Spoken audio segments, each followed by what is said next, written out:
नमस्कार दोस्तों। विपक्षी गठबंधन आईएनडीआई पूरी तरीके से खत्म हो चुका है। उसमें भगदड़ मच चुकी है। हर कोई अपने रास्ते पे चल रहा है, कोई गठबंधन की बात ही नहीं करता। हर किसी को जो है अपने राज्यों की पड़ी हुई है। कोई इस गठबंधन के लिए अब आगे आने को तैयार नहीं है। कुल मिला के चोरों का गठबंधन था जो सरकार के खिलाफ खड़े होने की कोशिश कर रहा था।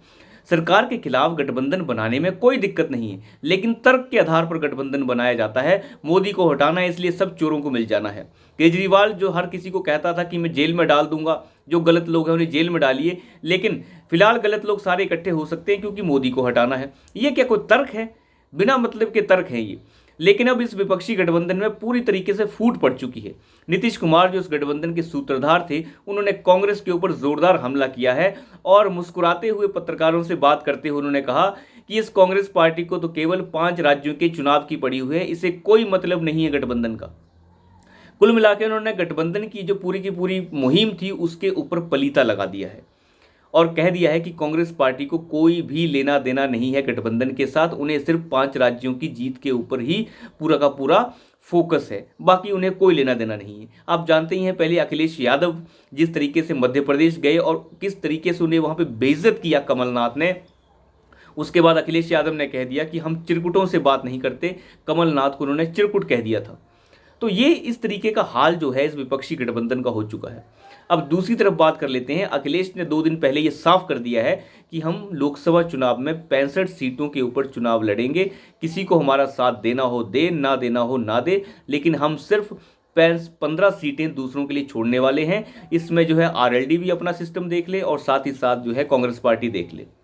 हम जो है सीटें नहीं छोड़ेंगे। नीतीश कुमार जो उत्तर प्रदेश में चुनाव लड़ने की बात कर रहे थे वो भी अपना अपना देख ले, हमें कोई लेना देना नहीं है। हम 65 से कम सीटों पे चुनाव नहीं लड़ेंगे।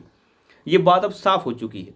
उसके बाद हम बात कर लेते हैं मध्य प्रदेश में। मध्य प्रदेश में आम आदमी पार्टी ने पूरे के पूरे कैंडिडेट उतार दिए हैं।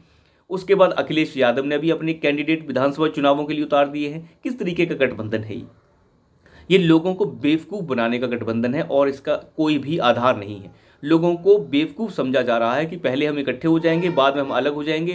कहने का मतलब यह है कि सत्ता के लिए हम कुछ भी करेंगे। ममता बनर्जी ये साफ कर चुकी हैं कि हम 4-5 सीट से ज़्यादा सीटें और नहीं देने वाले। कांग्रेस पार्टी इसमें एडजस्ट करना चाहती है तो कर ले।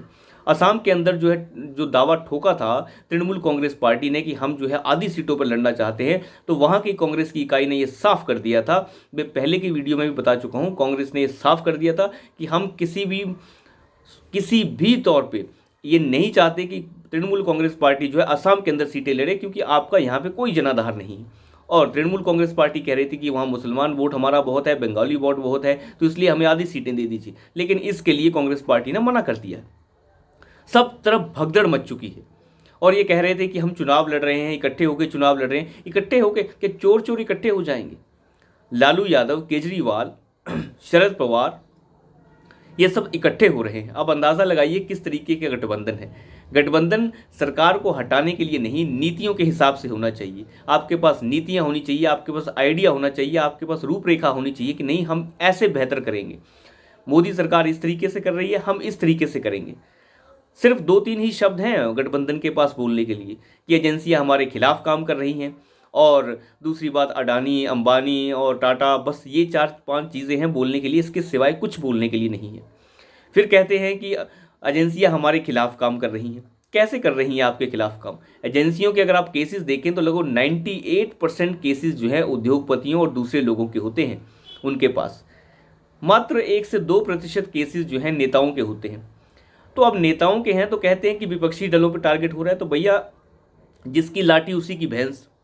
तो सीधी सी बात होती है, जब सरकार है तो आपके ऊपर कार्रवाई तो होगी। अगर आपने गलत किया होगा कार्रवाई तभी होगी, गलत नहीं किया होगा तो कोई कार्रवाई किसी पे नहीं होती। सरकार बेवकूफ़ नहीं है जो किसी को भी उठा के ले जाती रहे, कोर्ट में पेश करना पड़ता है। और इसका मतलब ये नहीं है कि कोर्ट भी बिक गए हैं। आपका क्या है, आप तो ये भी कह देंगे कि कोर्ट भी बिक चुके हैं। लालू यादव जेल चले गए थे, जयललिता जेल चली गई थी, वो क्या मोदी ने जेल भेज दिया था उन्हें? तो कुल मिला के ये तो सारी राजनीतिक बातें हैं कि हमारे खिलाफ काम हो रहा है, हमारे खिलाफ एजेंसियां हैं, इनका कोई मतलब नहीं होता। ये सारी चीज़ें जो है बकवास है। कुल मिला के ये है कि आप गलत कर चुके हैं तो आपको गलत का हर्जाना तो भुगतना पड़ेगा। और सरकार अपने नेताओं को अंदर थोड़े ना डालना शुरू कर देगी। भले ही उनमें से कुछ नेता गलत हों भारतीय जनता पार्टी में, लेकिन इसका मतलब ये नहीं है कि उन्हें जेल में डाला जाएगा। अगर वो नेता गलत थे तो आपकी सरकार 10-10 साल तक रही, 70 साल तक कांग्रेस ने राज किया, साफ कर देते इन्हें।